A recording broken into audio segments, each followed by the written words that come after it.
What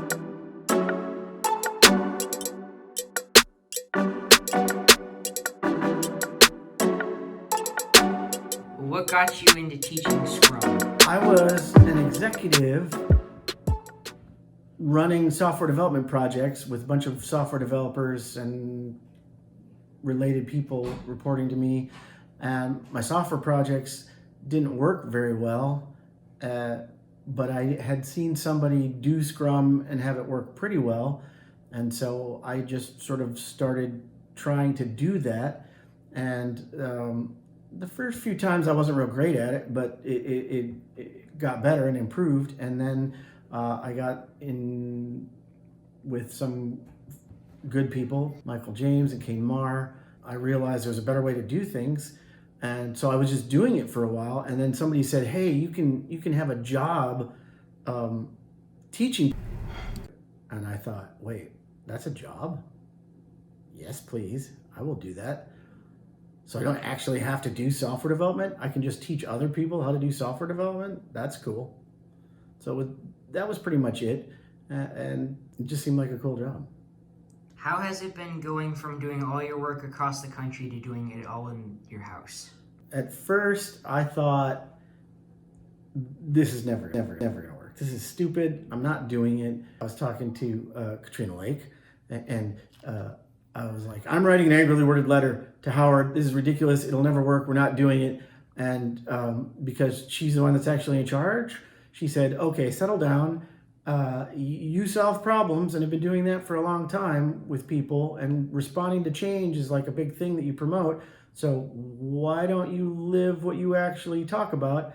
And that was sort of like a way for me to think, oh, you're right. I'm being sort of the opposite of what I teach. So we started working on it. We had a few people help, and we were fortunate that we were up in this mountain cabin and the snow wasn't great for snowboarding and skiing. And so we started putting together a virtual thing, and it's so far it's worked out really good. So I think between the two of us, we've done a pretty good job.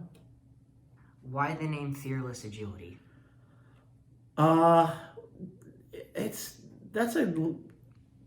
Okay, I don't need to overcomplicate this. So my last name is Fosdick, which was a terrible name to have in middle school and high school and elementary school because it's easy to make fun of.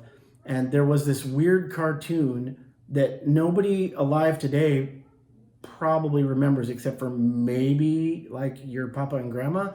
It was in like the 50s or something, called Fearless Fosdick.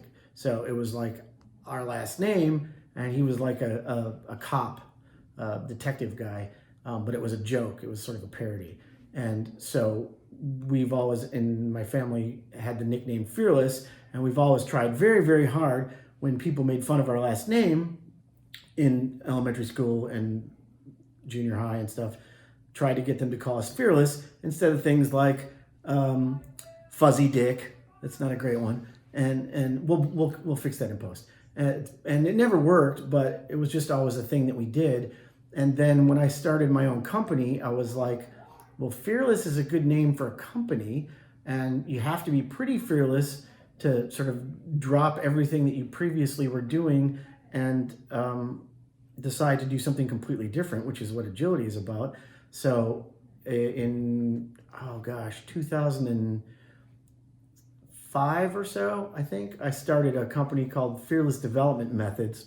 And then after I was a certified Scrum trainer for a while and decided to go solo, I sort of relaunched the company and changed it to Fearless Agility. And so now the backstory is that you have to be fearless to be an Agilist and all that kind of stuff. But really, it ultimately comes down to, I have the last name that's easy to make fun of, and I was trying to find a way to not get made fun of in middle school. What's your favorite drink and why? My favorite drink? That's pretty easy. My favorite drink is a drink that nobody except for people in Wisconsin, probably north of Stevens Point, and in the UP, the Upper Peninsula of Michigan, drink, called a brandy old-fashioned sweet.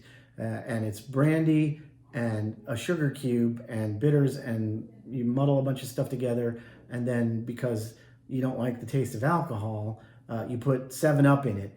And the reason it's my favorite is because my grandfather taught me how to make that at parties when I was about, I don't know, 6 or 7 years old. What is your favorite food and why? My favorite food. Oh, that's tough. See, when you're from the upper Midwest, pretty much everything is about food, but it's always weird food. So, like, um, there's these things from the United Kingdom called pasties, Cornish pasties, and it's kind of like a little like a hot pocket. Um, I also really like cheese curds because I'm from Wisconsin. What do you do when you're not working? Um, Social media content like YouTube videos and things, not because they're necessarily super helpful for the business, but just because I think it's fun and interesting. So, like, I learned how to do animated cartoons, and I learned how to do like video editing, and so I do a lot of that. And because of Katrina Lake being the managing partner and us being life partners and her being really into adventuring, and we don't get to do that the same way we used to, not like globally. We spend a lot of time like last week we just hit the road, went up to the mountain, took some video, and sort of checked out the new lifts at our favorite ski area and made videos about that. And so that plus video games and music. I play a lot of music. I used to be a musician, and I used to have a music studio that's now turned into the thing that we do for the workshops. So I still do that. And like this past weekend, I wrote a song about agility that's going to come out soon. That's terrible. So just have fun, try to enjoy things. One wheeling. I like one wheeling. One of your favorite hobbies? Oh gosh, snowboarding is big. It's the only snowboarding and hockey are the only two sports related things that I was good at.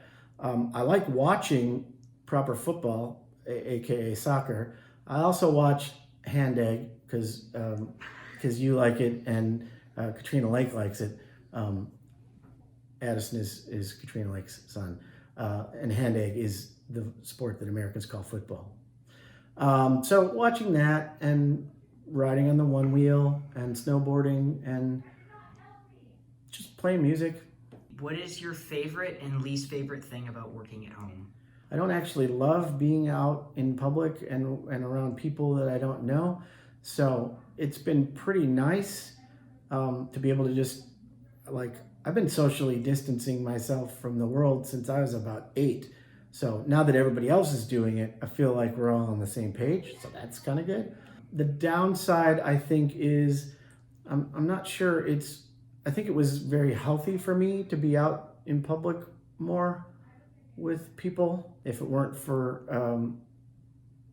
Katrina, I would probably just live in the basement and never go anywhere, and I would progressively turn into some kind of a recluse like Howard Hughes, who kept his all of his toenail clippings and all of his pee in a jar. What is your favorite thing and least favorite thing about working around the country? My favorite thing about working not just around the country but all over the world is I think it's important for any human to experience what the world is like in lots of different places. I grew up in a place where everybody's very much the same. The upper Midwest, it's all the same kind of people with the same kind of background and the same kind of life experiences, and they're wonderful people, and it's a wonderful place to live, but you don't understand how the rest of the world is. And I think that makes you less tolerant of other people and less kind and loving of other people, and I think that's important. So being able to spend a lot of time around people with different backgrounds and different cultures, and there's a lot of ugliness going on right now about people not being able to get along because they're a different skin color, or because they love different people, or because just all kinds of differences that I think don't matter so much about who a person is. I mean, it matters to the person, but it's not a reason to not be kind to somebody. And I think all of the travel and being able to experience different languages and different foods and different cultures sort of makes you realize that as different as we all are, we're all human, and we're all have the same needs and the same desires. We all want to be loved. We all want to be successful and do productive things in the world. And I think that that's hard to get if your only experience with the rest of the world is through like television news or something. Who is Paka? Paka is the name that we called my grandfather on my mom's side of the family. His name was Lee Sherman Dreyfus. He was the governor of the state of Wisconsin, and he was a university professor, and he was an amazing man who did a lot of things. And his number one thing in life, the thing that he taught me the most, and the thing that was most important to him, was a phrase that he used a lot called "tithe your time."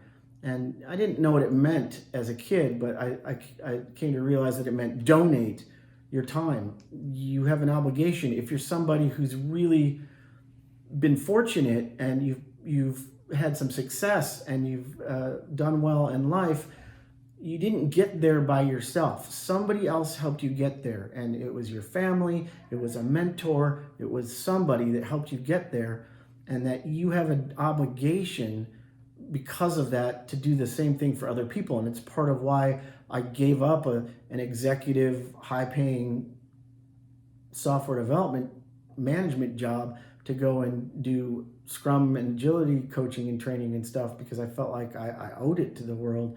And I spent a lot of time with him, and I'm not great at lots of things, but there's a few things that I'm pretty good at. And so I figured out what those things were, and I try to use those things to help other people. And that was a lot because of him. I mean, other people too, but especially because of him. He quit some pretty high-paying, high-status jobs with nothing on his mind other than doing something else that he cared about and doing something for other people. I mean, when he ran for governor, he had never been a member of a political party.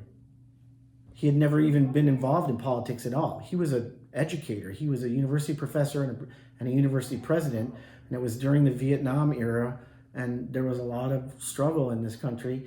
And his students at University of Wisconsin-Stevens Point said, all of the people running for governor in our state don't understand us or what people in this state need, and you should run for governor. And he said, oh, okay, I've never done that, but why not? And so he did, and he won because he did what he believed in.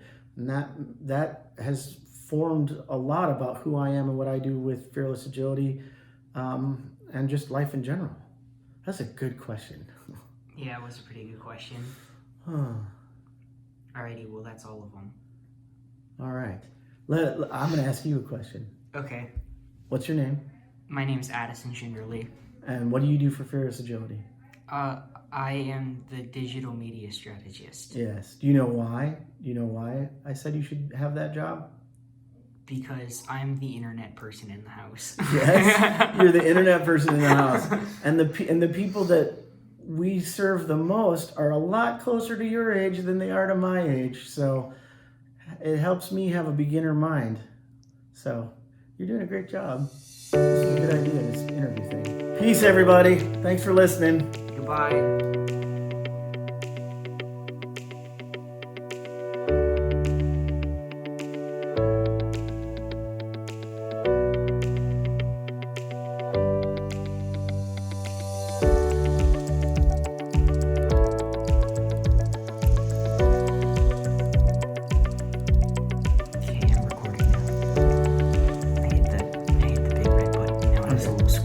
Is the timer thing going? Yeah, it's 8, 9,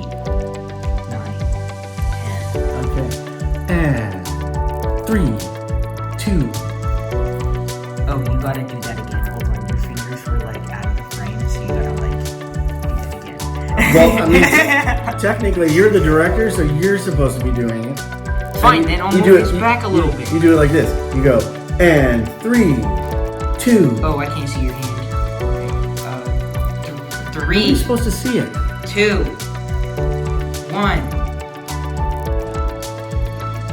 Oh my God, shut up! All right. You're gonna get a good blooper reel out of this. So, this is our first attempt at a podcast with me, This is gonna go Jimmy. great. and Fearless Agility. You should be doing that anyways. Yes, I know. Well, Katrina Lake's the one who talked me into wearing a helmet, and it was because of you. She's like, my boys are going to see you riding your snowboard without a helmet, and then I'm going to have to fight with them about wearing their helmets. I'm like, okay, fine. And then the one time I don't wear a helmet, the one time I fall on my head and poke a hole in it, and then I woke up like 3 days later in a trauma unit. So wear your helmets, kids. And adults. And adults. Really anybody. All the time. In fact, I think we should just wear helmets all the time. Like I'm clumsy. I could trip and fall on the sidewalk. I should probably wear it. I suspect it was Katrina Lake's idea. Probably. We should send her some flowers or something. Yeah. All right.